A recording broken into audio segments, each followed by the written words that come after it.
ሩትዬ ከዚህ ሰውዬ ከዚህ ከማይረባ ልክስክስ ቆሻሻ ሰውዬ የገላገለሽ አምላክ ፈጣሪ የተመሰገነ ይሁን።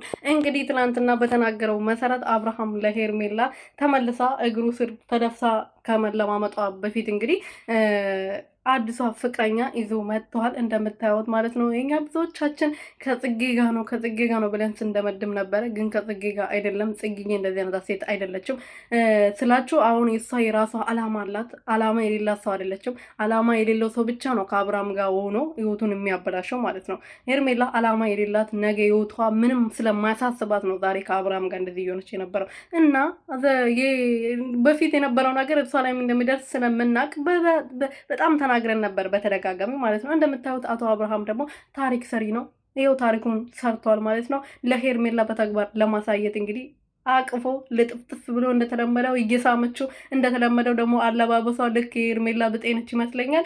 ራቁቷ ነው፣ ግማሽ ወገቧ ነው ልብሱን ጣል ያደረገችበት ማለት ነው። ሰላም ሰላም ቤተሰቦቼ እንዴት በኋላችሁልኝ? እኔ ያለው እግዚአብሔር ይመስገን። በያላችሁበት ሰላማችሁ ብዙ ትርፍርፍ ይበልልኝ።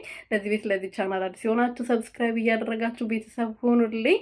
እንግዲህ አቶ አብርሃም በአዲስ ነገር መጥቷል። አዲሱ ፍቅረኛ ይዞ መጥቷል። ፊቷ ባይታይም ማታ እንግዲህ የምንተዋወቃት ይሆናል።